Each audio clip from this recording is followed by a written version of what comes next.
Hi guys, One Way is here, back again for another video on the channel. In this one today then, we will be doing the promotion odds of every single championship team, what the betting odds are saying, who's favourite to go up to the Premier League, who's least likely to get promoted to the Premier League, and we'll be discussing all that in this video. We also did a relegated one the other day, and it's totally opposite to relegated ones. You're not going to have the same teams in the same order. It's totally different. So if you enjoyed the other one the other day, then hopefully you'll enjoy this one as well. So make sure you like and subscribe, and let's go into it. So in 24th place, the team least likely to get promoted to the Premier League, according to the betting odds, are Plymouth Argyle, with odds of 200 to 1 to get promoted to the top division of English football. Now, I can understand why Plymouth are arguably the least favourites to get promoted to the Premier League. Obviously, have the smallest budget in the Championship. Bottom three budgets anyway. Definitely the smallest budget of all the promoted sides from League One. Did win League One last season also, will have momentum this season and potentially can stay up. But I think promotion is going to be a big ask for Plymouth again this season. But we have seen it happen before last season, for example. Sunderland getting promoted, getting to the playoffs, a few games away from actually getting to the Premier League. So it's not impossible. Yeah, Plymouth at least likely. 23rd then, with odds of 150 to 1, are Rotherham United. A 50 difference there between them and Plymouth Argyle. I'd probably say Plymouth are probably more favourites to go up than Rotherham, to be honest, because they've just got that momentum. But Rotherham, of course, had a very good season last season under Matt Taylor. Did really good job. They've not really bought anyone of yet, so it's kind of hard to suggest where they'll be this season. Obviously, they have lost Che Dorsey Ogbene, who has joined Luton Town on a free transfer. So yeah, Rotherham will need a few signings if they are to do well this season. 22nd then, odds of 80 to 1 is Huddersfield Town. Now, Huddersfield Town was in the playoff final a few years ago, and a few years before that were in the Premier League, and it's a shame to see they are the third least likely to get promoted according to the betting odds. So it's a big downfall for Huddersfield. Of course, Neil Warnock knows how to get promoted out of this division, so you wouldn't put it past them if Huddersfield get a very good finish under them this season. But with Huddersfield, like I said, they've got quite an aging squad.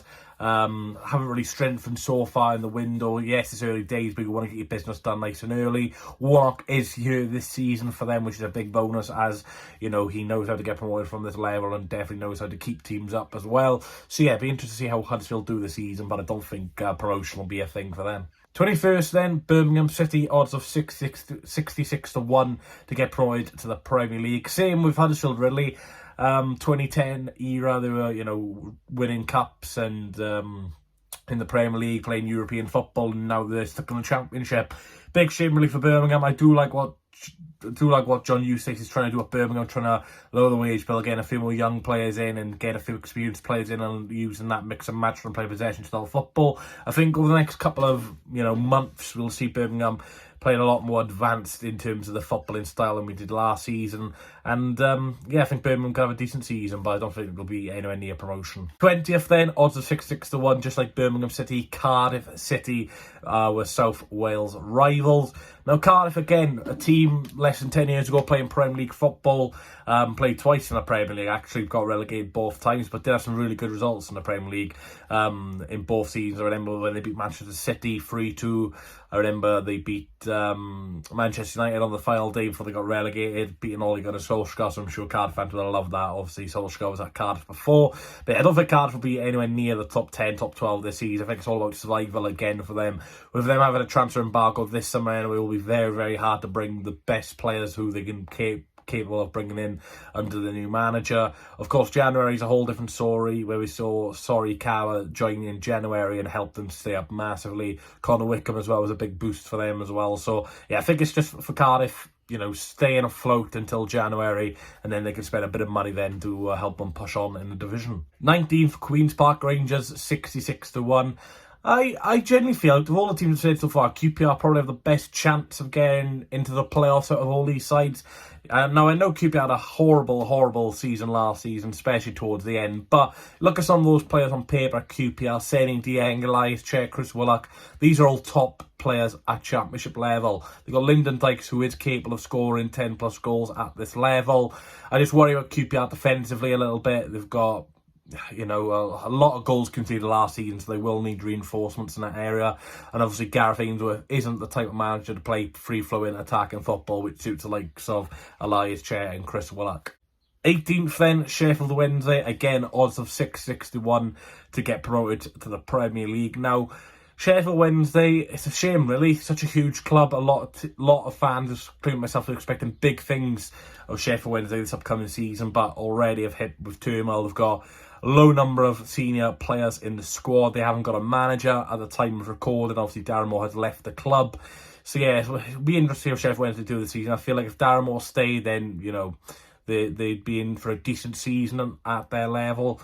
But with no manager, lack of funds, lack of players, and just their owner being a car crash essentially with these interviews he does, saying, you know, we need playoffs minimum.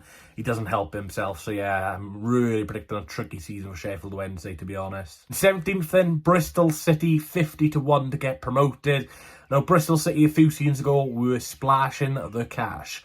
Now, unfortunately, it's come back to bite them. So Nigel Pearson came in, he slashed the wage bill and has played a lot of youth players from the youth academy, and they've done terrifically well. We've seen the rise of Alex Scott over the last couple of years, who has been simply remarkable. I generally think that Alex Scott will still be at Bristol City this season. There's been rumours that he has been linked with teams like Crystal Palace, which I think would be a sensible move for all parties. But I feel like another season for Alex Scott to really start getting double digits in terms of goals and assists would, you know, help Bristol City financially, as his price would go up.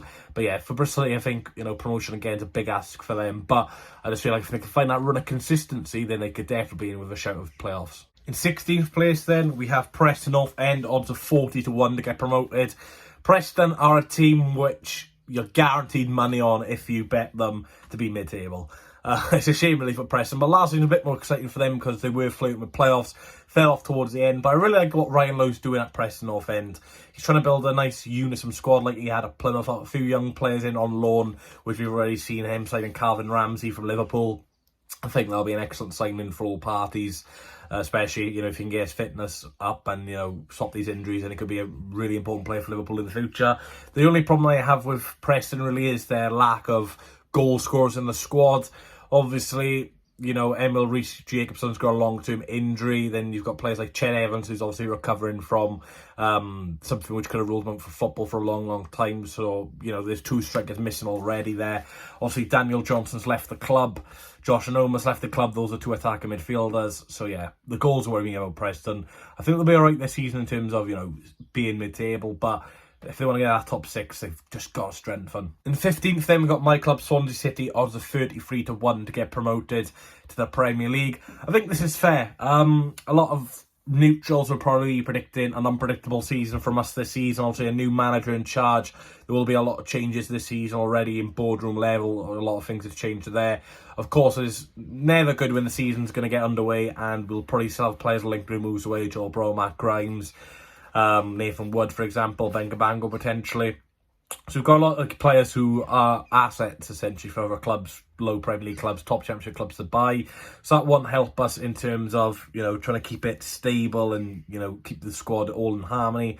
But I feel like, you know, we do need some signings quick, sooner rather than later.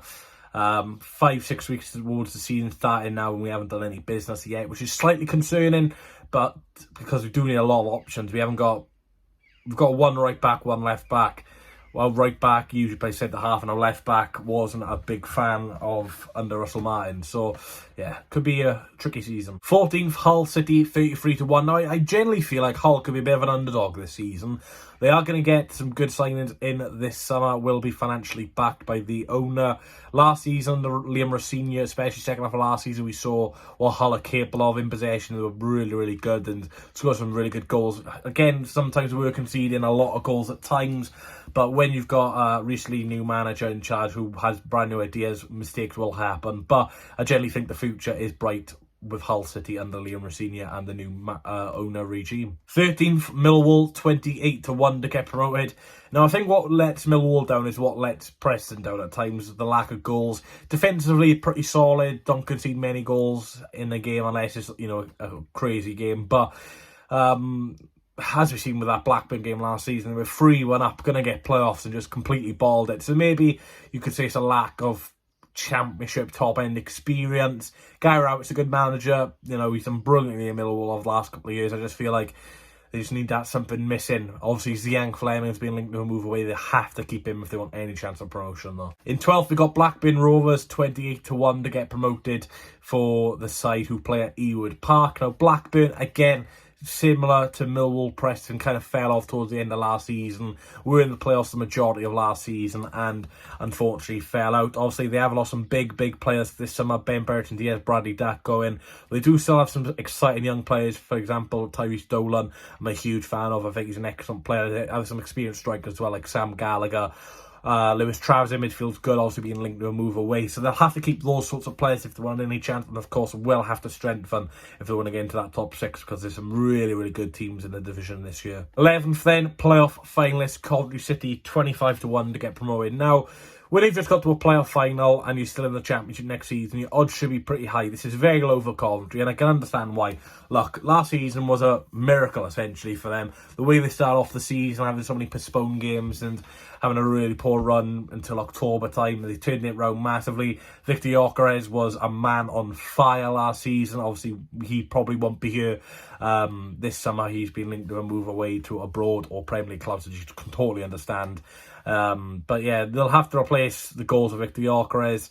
Rumours are to be believed they are going to sign Joe Latiborio, which I think is a sensible signing, pretty solid defender for a team like Coventry anyway. So yeah, it'll be interesting to see how Coventry do this season, especially if the likes of O'Hare, Hamer and Gyökeres leave. Into the top 10 then, 10th place Sunderland with odds of 22-1 to get promoted. Again, very low odds to be fair, considering they got to the playoff semi-finals last season, only lost by 1 goal to the eventual playoff finalist winners Luton Town. Now Sunderland obviously last season were heavily reliant on Amad Diallo. Obviously, he has returned back to Manchester United. Will be interested to see whether he goes back on loan this season or not. Jack Clark has had a few bids for him rejected already by Sunderland from Burnley. They're looking into him. They have already signed a few youngsters. They signed some from Benfica. Obviously, have signed Jobe Bellingham as well from Birmingham City. So I really like what they're trying to do. Sign a lot of young players. Hopefully, they play a bit well and maybe sell them on in the future. Get a bit of money in the bank. Really like what Tony Mowbray's doing, and I generally think Sunderland could be a contender again. So if I was a betting man, you know, I definitely put money on Sunderland to try and get playoffs again. 9th, Stoke City, 20-1 to get promoted. Now, I don't understand why Stoke are so high up in the promotion list. I said this in a relegation one.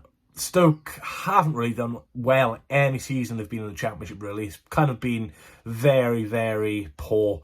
Under par really in majority of the teams they've been in. They either start off well, start off poor, end well or end bad. They just don't have consistency.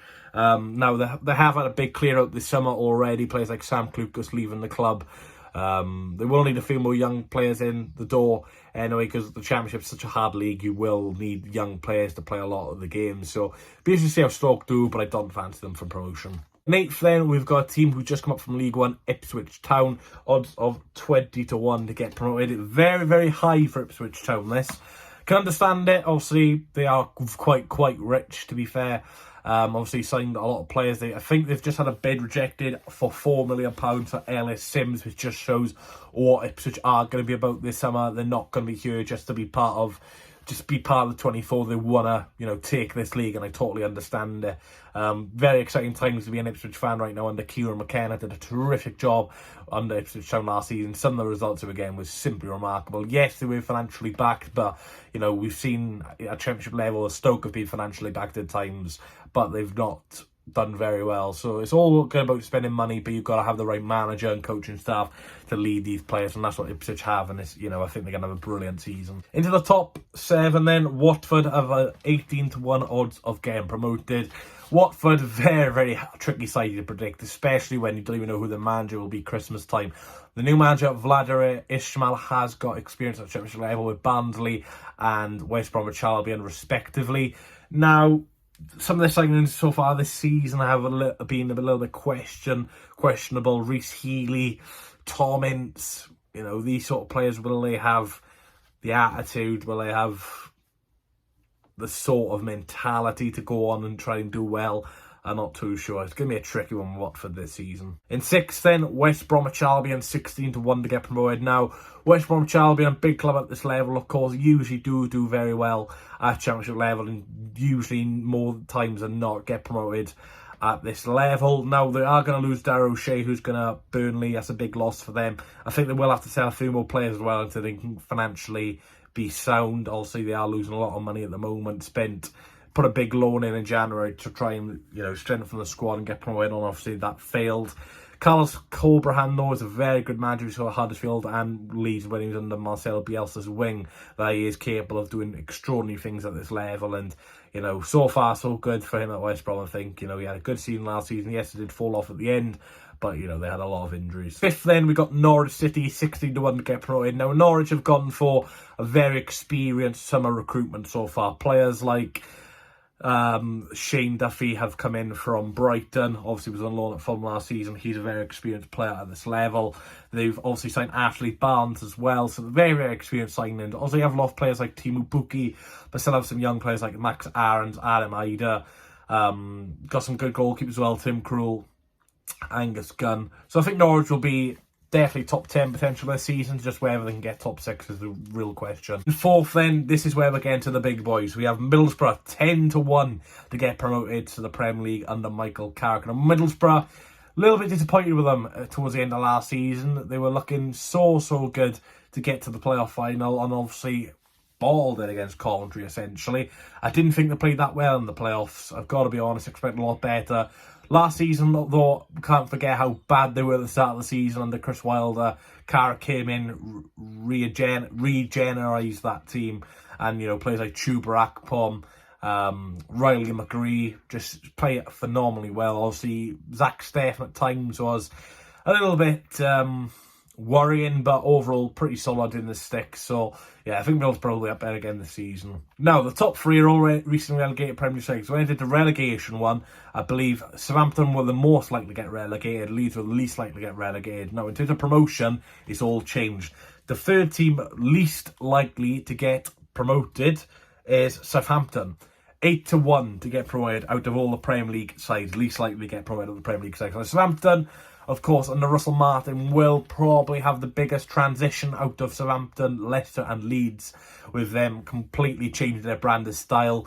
Obviously, Martin will need time to get his ideas across. It doesn't happen overnight, but with him having a lot more financial power and having a lot better players than what he had at Swansea, it should happen a lot quicker, the process. And I think Southampton may take them a month or two to adapt, but I think when it really clicks under Russell Martin, you'll see them fly up the table, just what like Burnley did under Vincent Kompany. In second place then, Leeds United, 8-1 to get promoted back to the Premier League. Now, I've got to be honest, very surprised Leeds are this short of odds to get promoted. I generally don't know about Leeds. You look at their squad, and there's not many players in that team who you scream are top-level championship players. Even players like Patrick Bamford, when they're at championship level, didn't really hit the heights of, a championship goal scorer over 20 goals. They've got players like Wilfred Nolto, who's decent, but Meslier, again, at championship level is good. But you look at their defence, a lot of old players there, and a lot of players who just don't scream professionalism. Junior Firpo, every time I watched that guy last season in the Premier League, he either had a yellow or a red card. So Leeds, again, still haven't even got a manager yet, and pre-season's underway. So yeah, I generally don't fancy Leeds this season. No surprise then, the team most likely to get promoted to the Premier League this season are Leicester City. Only odds of 6-1 to get promoted under Enzo Maresca. Now, Leicester are about to sell James Maddison for £40 million, which, again, if he had a longer-term contract, would have got a lot more for him. But with 1 year left, it's still good business at the end of the day. There is talks of players like Tom Kenny joining Leicester City, Zach Steffen, Joel Perreault. So Leicester are already getting a good group of championship players, trying to sign them. You look at our Leicester squad, though, there will be one or two Premier League players who played last season staying at them this season. I think Leicester, especially under Maresca, who has had his wing under Guardiola, it's going to be a great season for Leicester, I think. Again, the main concern for the manager, only one senior job, and that was very, very poor over in Parma in Italy. But I generally think with this group of players, Harry Suter, for example, at championship level, I think Leicester will bounce straight back up. So thanks guys for watching. If you did enjoy, please leave a like, comment and subscribe to the video. Really enjoying doing regular content for you guys until the season starts anyway. So just to confirm, the 3 least likely teams to get promoted this season are Plymouth Argyle 200 to 1, Rotherham United 150 to 1 and Huddersfield Town 80 to 1. And the 3 teams likely to get promoted to the Premier League this season are Southampton 8 to 1, Leeds 8 to 1 and Leicester 6 to 1. So no real surprise to see 3 of the teams who just got relegated going to straight bounce back up. But interestingly enough, only 1 of the newly promoted teams are predicted to get promoted out of the bottom 3 in terms of least likely. So you never know, Ipswich and Sheffield Wednesday could do remarkable things. Let me know if you enjoyed the video, guys. Please leave a like, comment, subscribe, and I will see you next time for the next video. I need one more chance. Oh, baby, let me show you. I need one more chance. Oh.